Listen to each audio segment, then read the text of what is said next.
I think I finally got to that age of maturity where I refuse to let other people's opinion of a movie ever deter me for going to go watch that mug myself.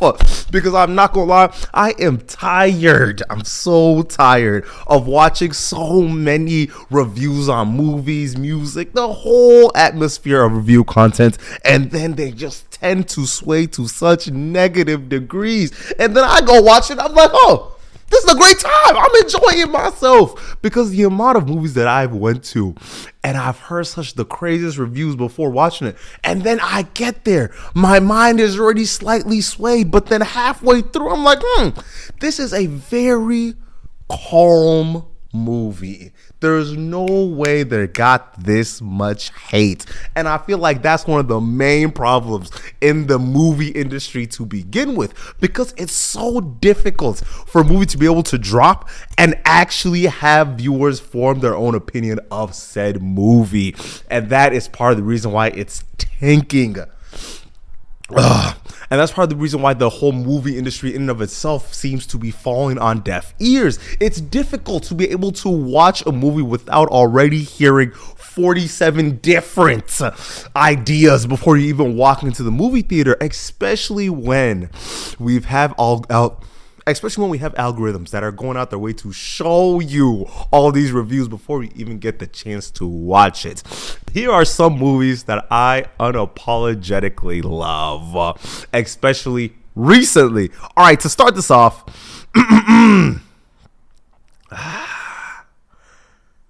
Anyone But You might be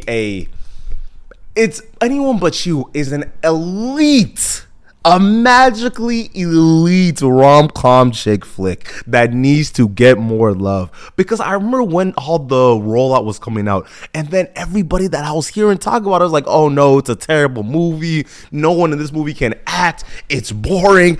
And I think it's been out for about a year. I think it dropped in 2023, 2024 when that movie came out, and it took me till now. Do you know how I ended up watching it? I was sitting down, I was in the gym, I was like, you know what, today's a cardio day, so you know what that means? I get to just watch a movie and chill. I get to vibe. I don't get to do too much. So I click that movie on and I get on a bike, and when I'm telling you, 20 minutes into it, I'm like, oh, this is a movie that I must save. That's literally what I told myself. I said, you know what? Let me turn this movie on, so when I'm done with this workout, I can truly sit down and have a bowl of something. Have a plate full of some delicious food. Because when I tell you this one time, I'll tell you this again. If I'm watching something, I gotta be eating. I don't make the rules. I'm not over here that makes the rules. And when I tell you, it felt like the actors were doing exactly what they needed to be able to get this movie to the spots it needed to hit, especially Glenn Powell, and not even to mention Sydney Sweeney. For a lady that's been getting so much hate in the past, I think 8 months. I think it's been 8 straight months of hate. She was hitting such annoying movie beats that we need from the protagonist main lady that makes you sympathize, and not even to mention empathize with the whole idea of the fact that love is fleeting and putting yourself out there is dangerous and hard and vulnerable. But at the end of the story, you still end up finding the love that you are looking for. And honestly, watching her show off her acting chops, even though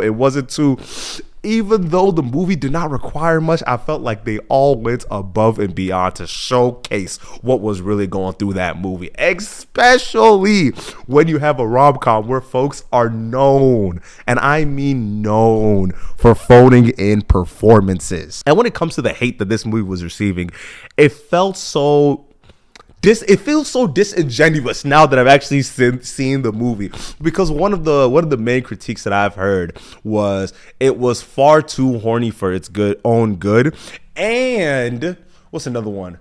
And it felt like the actors were so comically bad that it just detracted you from watching the movie. And when I tell you, name 3 rom-coms that have fantastic acting. we gonna start talking about the Titanic, and that is unfair. That is unfair for what it's trying to do. It reminds. I wouldn't say it's one of the greatest rom-coms, but I feel like it's in the same tier as 30. What was it? As 30 Summers. It's in the same tier as that Ryan Reynolds movie where it's him and the boss, and then they have to get married so that they can both get citizenship or something like that. But that's not that movie. I feel like it hits that same tier of greatness as a movie like that, where it's engaging in not just the plot, but the characters. I want to be involved in what they are feeling. And let's talk about these characters.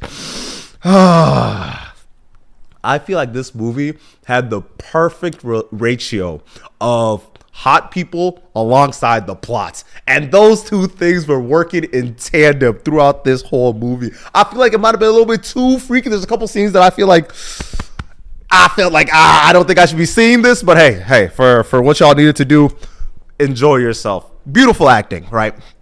Or beautiful people. Who's the one main model? There's a storyline in the movie where the main male lead, Glenn Powell, he had his heart broken by this one lady that they grew up together, and then she broke his heart because he was such an immature prick, as they so eloquently put it in the movie.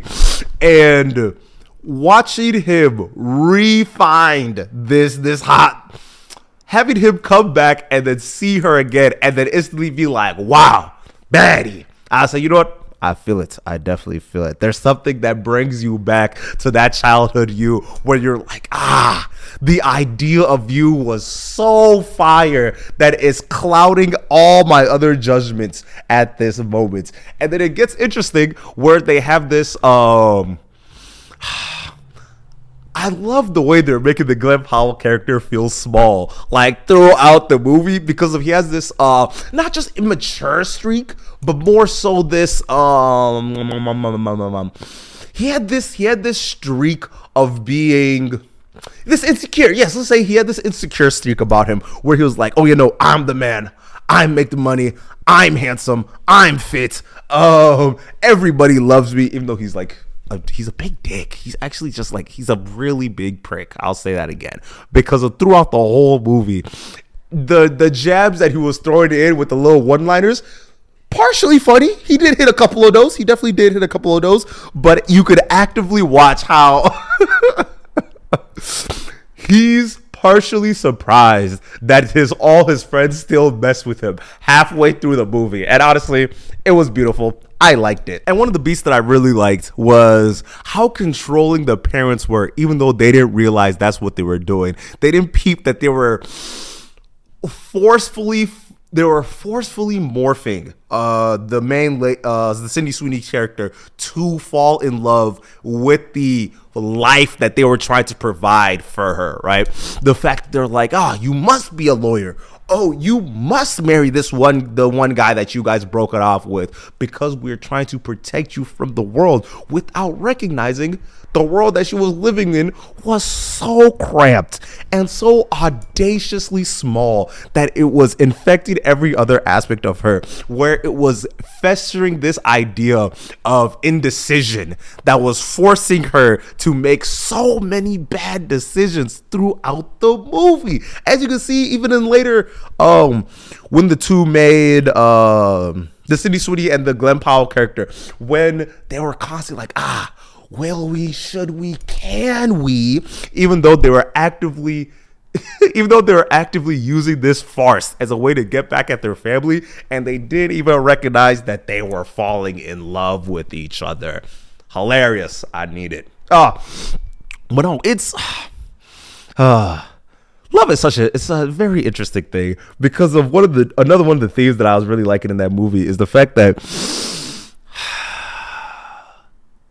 the main problem of the movie was, you need to be an adult. You need to grow up and be vulnerable. And that's an idea that more people need to grasp, especially in these times when it feels like it's so difficult to be able to relate to someone that you do find, that you're smitten by. Being able to go past being able to walk past the crush of it all, to be able to walk into this true love that you have for this other person. Because of when you are interacting with someone that you do just have this fleeting crush for, you don't recognize who they are as a person. And by the time that you do, it tends to be too late to recognize how hollow the love that you were feeling with this other person was. And they were able to overcome that. They were sparking on all cylinders from the beginning of the movie. The charisma. It was beautiful. I enjoyed myself. Another movie that I unapologetically love. I do not care about the critiques. ANORA. I enjoy ANORA too. I really love an indie potential cult classic-y movie, because there's something about that. Not everybody needs to watch this movie that just turns a gear somewhere in here that's like, it's for you, baby. You gotta do it. So as we were watching ANORA, quick rundown of ANORA. Basically, ANORA, a midnight ballerina, if you know, you know. She's at work. You get a chance to view into her livelihood and what really makes her tick and the type of lifestyle that she is living. And she gets introduced to this Russian billionaire oligarch son. And while you're watching those two interact, he quote unquote saves her from the life that she is living. And as they're connecting, because he's like, hey, you know what? I love you, or at least I love spending time with you. Will you be my girlfriend for some money? So as he is basically funding her life, you don't recognize this, but I like the way that the movie set it up. It was framed as a way that he was using her, but in context, she was actually using him for the money that he was having.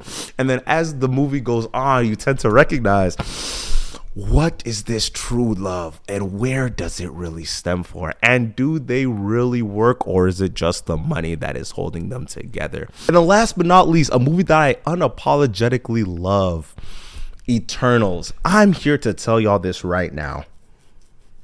Eternals is legitimately a top 5, top 4 Marvel movie ever created.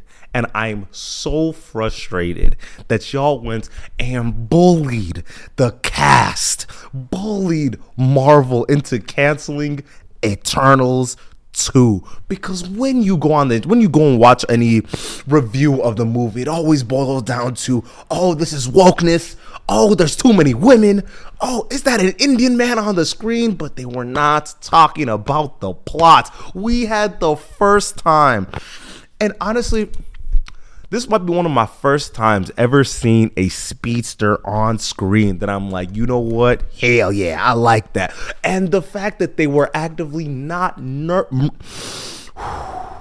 know, one of my main hates, especially when it comes to seeing speedsters on screen. Number one, they are far too fast. Number two, they are too fast to be able to lose. And some way, somehow, they find the dumbest way to pull off a victory against this literal god. But when you watch in Eternals, the main, one of the speedsters in the movie, it felt not just realistic. It felt so involving into the character when you're able to see the world through their own vision and how they're able to perceive the world. It was beautiful. And not even to mention watching the main antagonist slowly grow and slowly morph and just get smarter as the movie gets on. And then it gets to the point where it's self-aware. And then it gets to the point where you recognize, like, wow, y'all tricked me. This was part of your plan. You were just using me to be able to move on with your grand plan of nothingness. Oh, okay. Well, I'm now aware. And then it escalates from there. And when one of the parts of the movie where I truly love, it's the fight scenes. We get to see hands being thrown throughout that whole movie. And when it's able to ingratiate itself into like human history without it feeling too out of place, you're watching these and not even to mention the star-studded cast that was in that movie. Oh, not only the star-studded cast, watching them being able to connect with each other and be able to play off and make jokes off of each other. And also the heavy emphasis on not undercutting the sad moments with classic Marvel jokes. They were doing a great job, but y'all went in through so much nothingness into why this movie was bad. There was literally people that was making thousands of dollars just shitting on this movie. Their whole YouTube channel was dedicated around pooping on the Eternals. It was a great movie. Like, what are we doing? But yeah, I truly love that movie. It was great. It was fast paced, and honestly, it wasn't boring. And I liked it. And a movie that I unapologetically love is the Eternals. Eternals is a top 5 Marvel movie that doesn't get the respect that it truly deserves.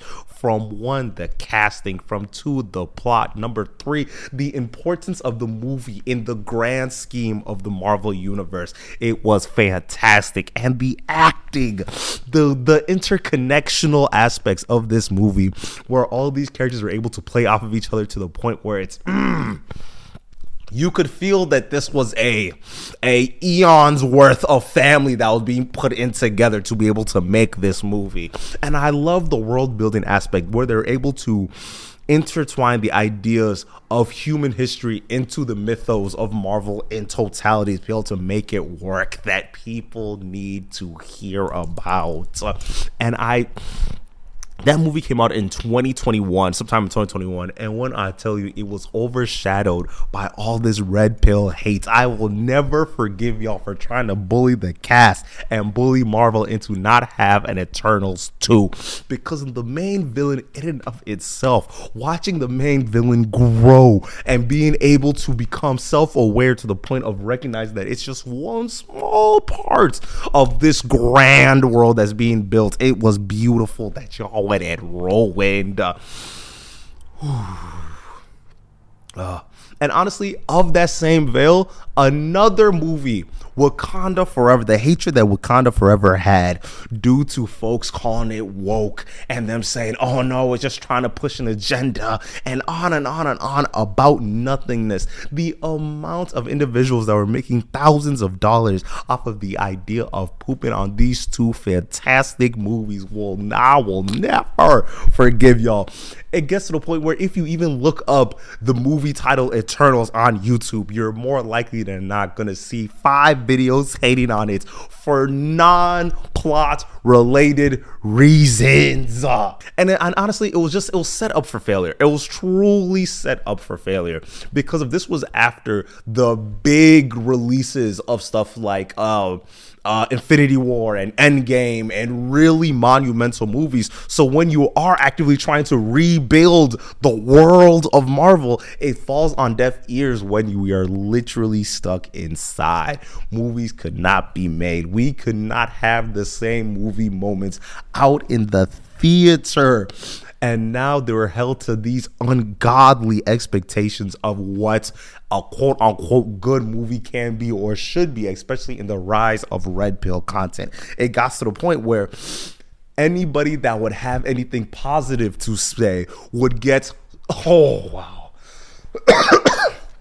not just trash, but just removed from the algorithm to begin with, because how much I don't even say filth, but just boring takes would be flooded onto the internet that would just supersede everything else that was being talked about at the movie.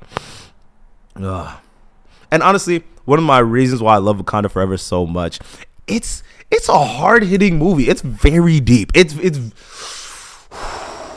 because you start off with Chadwick Boseman's character, the Black Panther, passing, and throwing the world in disarray, America pulls up and they start trying to take over all of the vibranium that Wakanda has. And now that they don't have a protector, like, oh no, y'all are weak. Y'all ain't got nothing with us. So now you're seeing that aspect fall apart. You fast forward in the movie, you see Shuri's mother passing, being murdered by Namor, and it just escalates from there. You actively see Shuri falling into the darkness and the dark energy of this character, where when she finally does become the Black Panther, guess who meets her? Killmonger. And honestly, one of my favorite scenes in Marvel, I'm not gonna lie. Watching those two have a little heart to heart, like, what up, cousin? How you doing? How you feeling? And you're like, oh, you thought your brother would go see you? No. You know deep in your heart what you are. You know who you are. And you cannot keep faking it.